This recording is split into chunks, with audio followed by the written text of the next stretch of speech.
Hi, boys and girls. It's Monday, May 11th, but I'm going to call this the Sunday, May 10th blog because I'm just going to do a review of yesterday since there's no internet connection here at the fabulous Royal Hotel. Stay's been great. I'm just going downstairs to have some English breakfast. It's early in the morning. It's almost 8:30 a.m. I've been awake, yes, for hours. I went to bed late last night. It was just a really, really busy day, just full of fun though. It all began with me having English breakfast and running into Mandy, who runs the Young Magicians program for the Magic Circle. She asked me if I had any time in the day to be part of the Youth Magicians workshop. Of course, I did because I think that the young magicians are the future of magic. And so I went down and hung out. Steve Beam, myself, and a young lady magician from the local area worked with the young kids to start off the day. That's how my day started. English breakfast, head on over, get my registration package at the day of Bristol's Day of Magic, and then straight into the Young Magicians Workshop.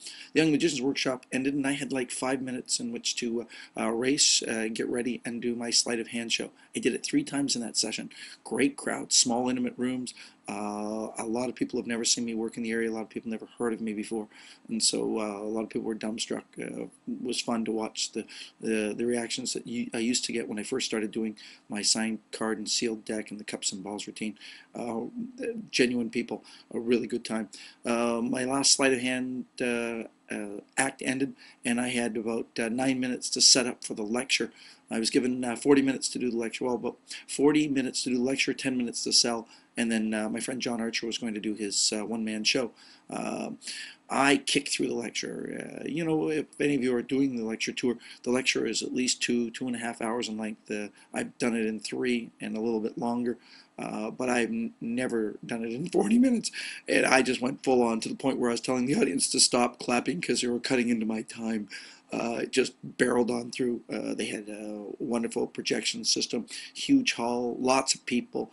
Afterwards, they stampeded the table. I basically sold out of everything I could possibly sell them. I'd allocated a certain amount of material to give the people here so that I'd still have enough for the rest of the tour. For me, it's not about making money on the lecture tour. And the material isn't sold for giant profit. What it's sold for is to give me an opportunity to share my magic with the magic community, to give something back. Because over the years, so many people have given me so much. After the lecture, it was John Archer, and John did a brilliant job. In fact, I laughed myself silly. He's an incredibly funny man. Then there was Nick Einhorn's lecture. It followed directly after that. I got all caught up in that, but I had to race off to go do my technical for the gala show. So I missed a little bit of Nick's lecture. Got back in time to see the end of it and watch them stampede his table buying stuff. And then, lo and behold, it was time to do the close-up spots again. So I did the 3-room close-up spots, finished the 3 rooms and the close-up spots, raced into the vendors area, bought a couple of souvenir decks of cards, and raced right over to the theater where I finished doing my technical, set up the projector, got Barry Savage, who is the magic consultant director for the evening show. He volunteered to run my camera. Bless his heart, he did a brilliant job. I was closing the first half of the show, and the applause was deafening. I like the term. They said I stormed the theater. They were a very generous audience, and I did a good job. I really did. I felt good about it. I did just the rope to Etta James Asked Last, and I did Shape of My Heart. I'd love to have had more time, but it was a long show, a great show, but long. Not as long as some British shows I've been on, but I think that was great. It started with Craig Christian, a magician I've heard about but had never seen, who did a wonderful bird act, and ended with the Gemini cage production, a beautiful young lady. Then my buddy Nick Einhorn, who history will tell you he and I tied in 2003 in FISM at the World Championship for second place. And Nick has come so far with his magic. He did this wonderful mentalism routine where he was able to discern who would sit where, what they would have in their hands, and what was underneath their seats. It ended up being a steel blindfold underneath one seat, a stopwatch under another, and a Rubik's Cube. He then asked the spectator to mix up the Rubik's Cube in any form. Then he put the steel blindfold on and was timed in like in a minute and I think 38 seconds, he solved the Rubik's Cube. No trick, folks. He actually solved the Rubik's Cube. It was killer. I can't solve a Rubik's Cube without a blindfold on. After Nick was me, and then there was an interval, or the intermission. After the intermission, I went out and watched the rest of the show from in the house. I met these father and son team. Their names were Dave and David.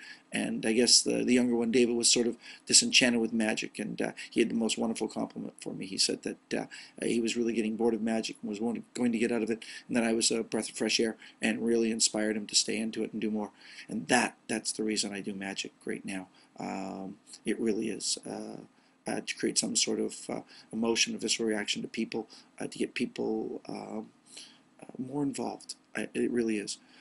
Second half of the show started with a fellow by the name of Colin Rose, who told me beforehand that he built some magic stuff and that he'd been pretty much at it performing. Well, he was spectacular. He did an entire act with fire, torches everywhere, really artistic, theatrical, well presented. Got a huge ovation. It was a very good act. Michael Pierce was up next. Here was the surprise kicker. I was introduced to him the day before, and he's an older gentleman and kind of quiet-spoken. Hearing aid, told me his hearing aid wasn't on, and that he was in the show. And I was like, "Oh, that's cool. What do you do?" And he said, "I'm a juggler." And I was like, "Well, he's not exactly spry to be a juggler." So I was thinking, he was spectacular, full of one-liners, little jokes. They never stopped. His juggling was just perfect. He only dropped once in the entire thing, and during it, it was just joke after joke after joke. He looked at me and said, Shawn, this country could use a few people like you. Unfortunately, there's hundreds of them. Yeah, or the one that I really loved, he said, I saw these two blokes, they were running, and I said, what are you doing? He said, that a lion had escaped from the circus. And he said, which way was the lion going? And they looked at me and said, you don't think we're chasing him, do you? It was really great. Then Brian Sefton was on. I met Brian when we did the Blackpool Magic Convention a couple of years ago, and Brian is a consummate classic manipulation act. Gloves, cards, billiard balls, a beautiful zombie routine, just class beyond class. And finally, Daniel Dean and Company. Daniel's this young, super energetic illusionist with some great twists on some material and a beautiful levitation at the end that ended with snow coming down, the girl floating in the air. Plenty of dancing. Oh, and he had a funny routine with the cups and balls done with giant cups and a person's head. It came out of a Genie magazine. I remember years ago I'd made something like it using a square table, and several of my friends have performed it. Bruce Block did it with a fellow's head that looked like a rabbi, and he said, want to see me pull a rabbi out of a hat? But Daniel's routine was really great. Some touches I'd never seen before, and the audience responded really well. And that was the end of a show. It was a great evening. End of the day, or at least I thought. I packed up my stuff backstage and headed back to the Royal Theatre, only to find everybody had packed into the bar downstairs. Saw my good friend JJ, who's still wearing the glasses that I repaired in December at the Ron McMillan convention.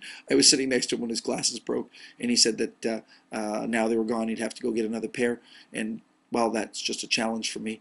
So I sat for the next 15 minutes and repaired his glasses, thinking it was just, a temporary thing.